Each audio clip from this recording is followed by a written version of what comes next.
Shalom saudaraku, berjumpa lagi bersama dengan saya Pendeta Jakob Setio dalam program Sapa Jemaat di Rumah. Kali ini kita akan bersaat teduh bersama-sama.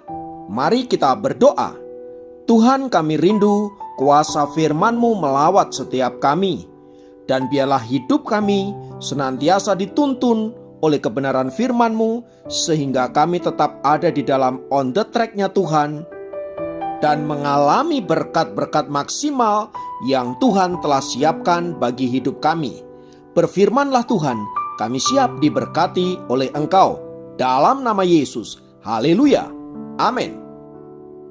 Firman Tuhan kali ini terambil dari Kejadian pasal 45 ayat 5-8.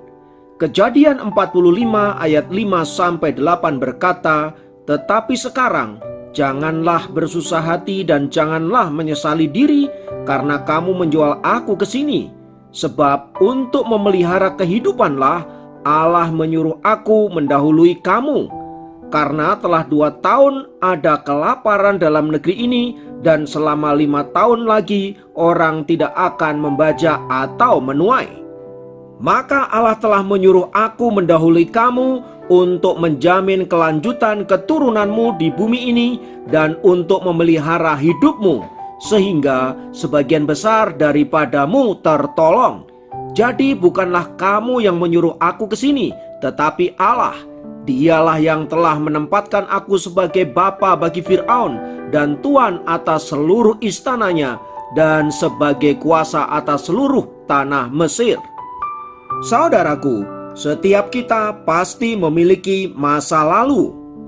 Ada orang-orang tertentu yang memiliki masa lalu yang gilang gemilang, penuh dengan kegembiraan, sukacita, dan pencapaian-pencapaian tertentu, sehingga itu menjadi kebanggaan. Tetapi juga ada orang-orang tertentu yang memiliki masa lalu begitu buruk, hidup dalam kesusahan, keterpurukan, dan lain sebagainya. Namun yang namanya masa lalu tetaplah masa lalu, entah itu kesuksesan, entah itu kegagalan. Sayangnya ada begitu banyak orang yang berkajang kepada masa lalu. Misalnya mereka yang pernah sukses, mereka yang pernah jadi orang kaya, mereka yang pernah menjadi orang yang berhasil, biasanya akan sangat membanggakan masa lalunya. Dulu saya orang kaya, dulu saya orang sukses, dulu saya orang terkenal, dulu saya pelayanan, dulu saya, dan dulu saya. Demikian juga mereka yang hidup dengan masa lalu yang penuh dengan penderitaan.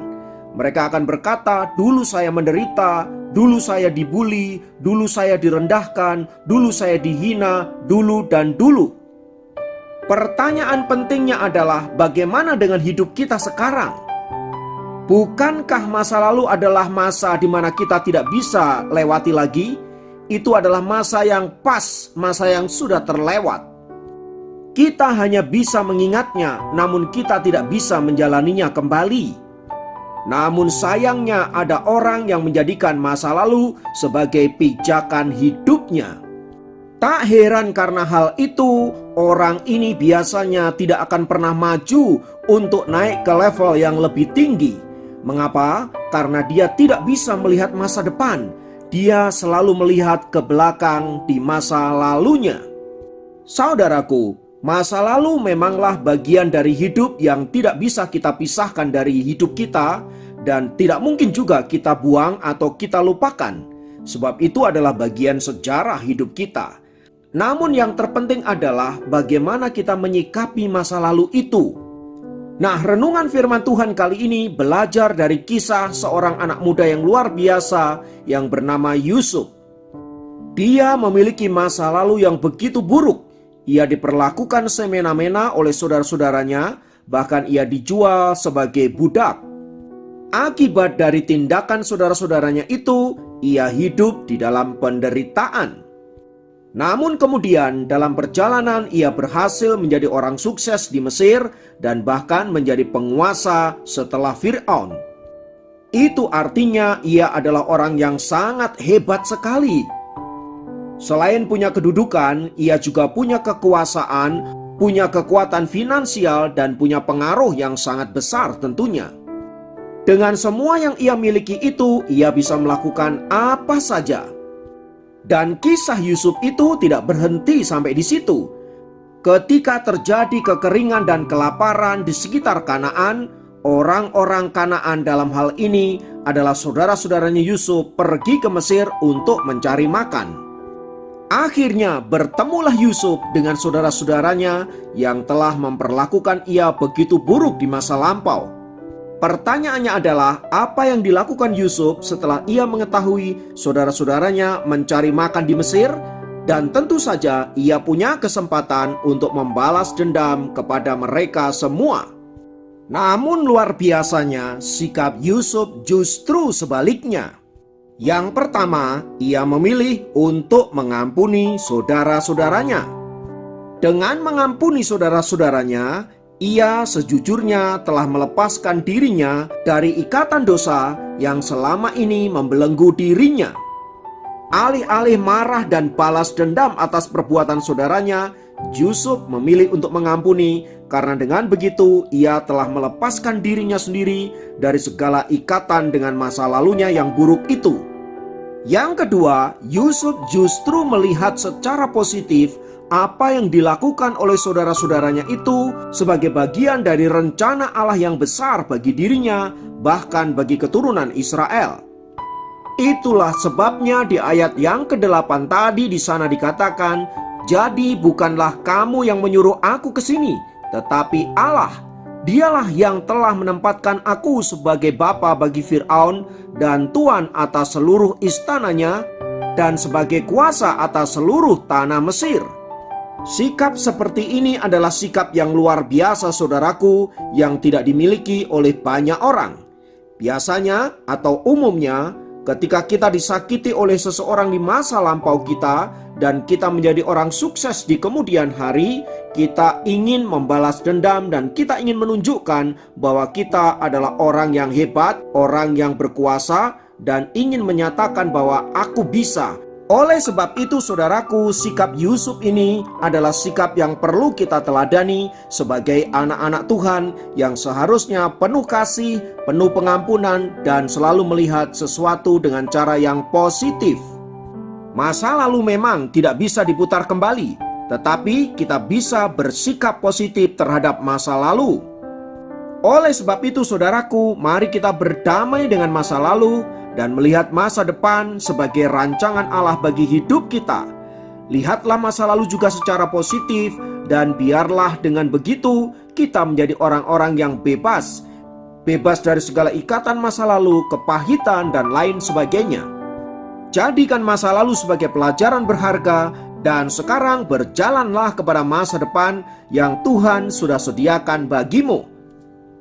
Ingatlah, balas dendam terbaik adalah menjadikan dirimu berhasil di masa yang akan datang dan memperlakukan orang-orang yang telah merendahkan saudara, menghina saudara, menyakiti saudara, baik dan penuh kasih.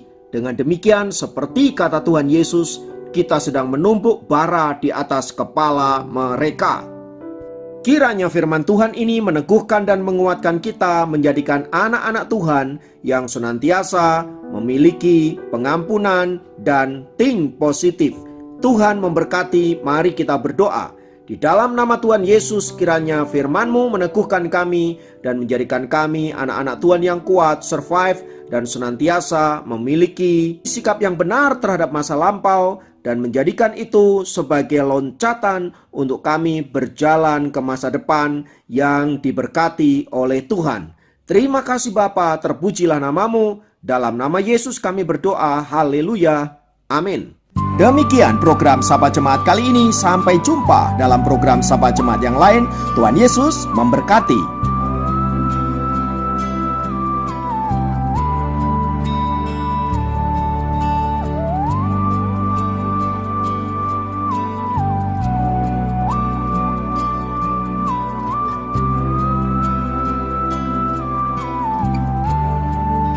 Memandang wajah-Mu, rasakan kasih-Mu,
memandang wajahmu,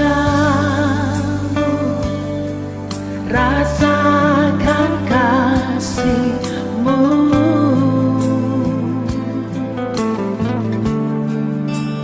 Tinggal